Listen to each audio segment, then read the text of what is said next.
बहुत खूबसूरत मैंने देख लिया है पहले, और अध्ययन में जितनी मेहनत से ये बनाया है, भगवान करे इन बच्चों को बहुत कामयाबी मिले।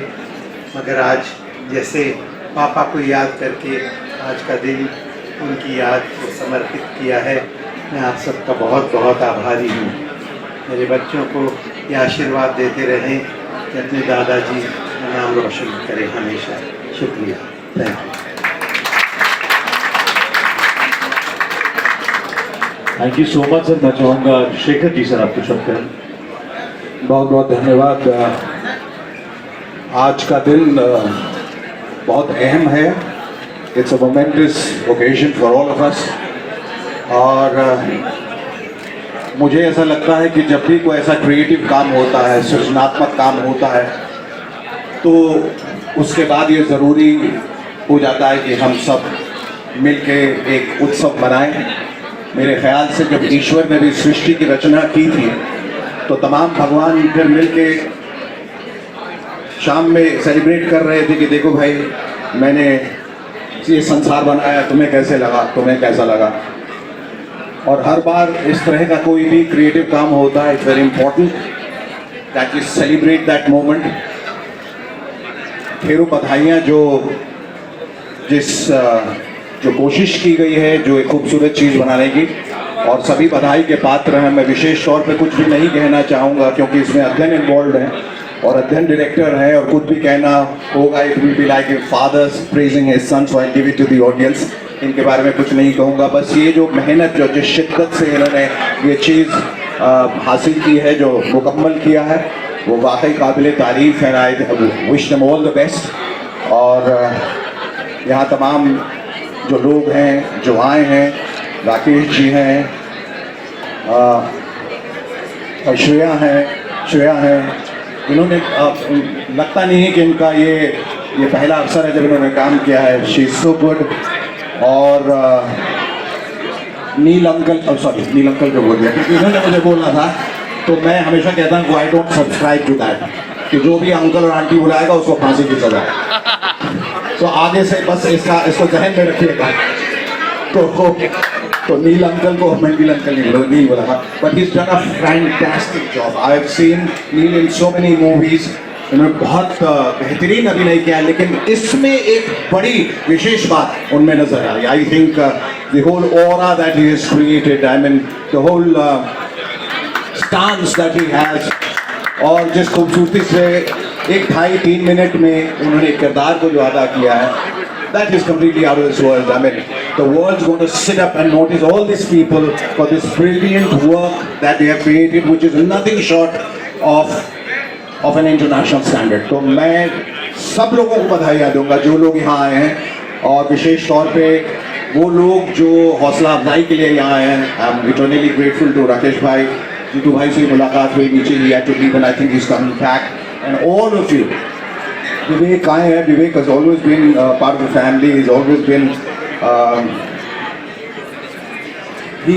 been there for all of us. जब भी कुछ हुआ है, उन्होंने हमेशा आगे बढ़कर प्रशंसा की है, अध्ययन को अलग से फ़ोन किया है, तारीफ़ की है।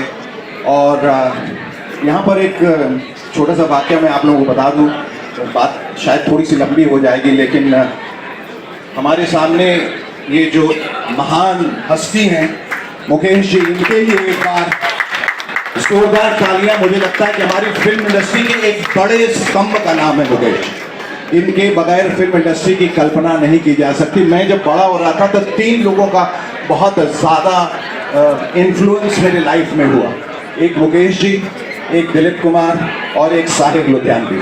इन तीनों ने मिलके जो एक समा बांधा, और मुकेश जी ने जब साहिर साहब के गानों पर जब अपनी आवाज़ दी और जब कहा कि तुम अगर मुझको न चाहो तो कोई बात नहीं, तुम किसी और को चाहोगी तो मुश्किल होगी, या फिर जिंदगी सिर्फ मोहब्बत ही नहीं कुछ और भी है, जुल्फो रुखसार की जन्नत नहीं कुछ और भी है, भूख की मारी हुई इस दुनिया में इश्क ही एक हकीकत नहीं कुछ और भी है। क्या बात है, जोरदार तालियां, बहुत खूब स्पीकर से।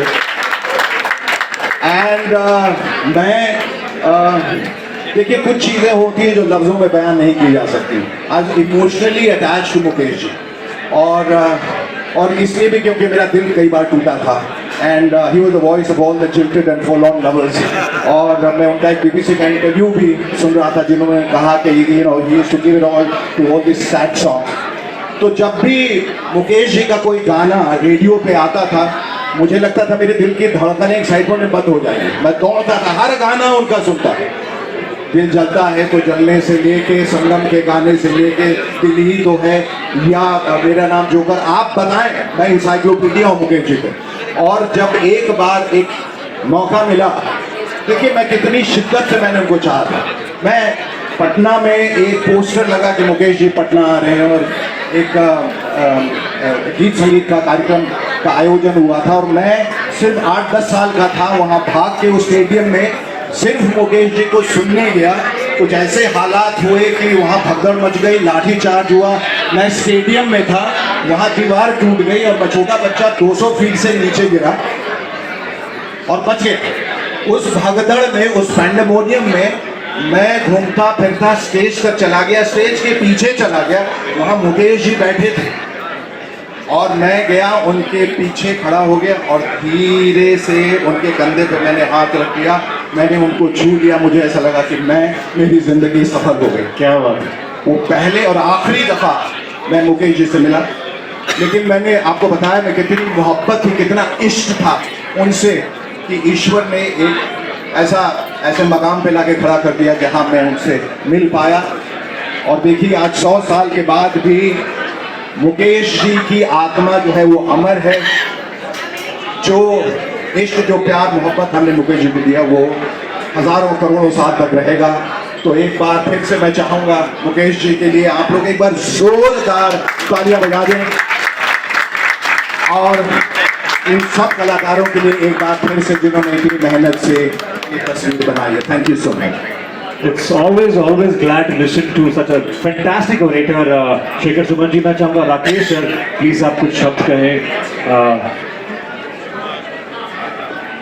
मैंने इतना कुछ कह दिया, नहीं तो ही नहीं कह दिया।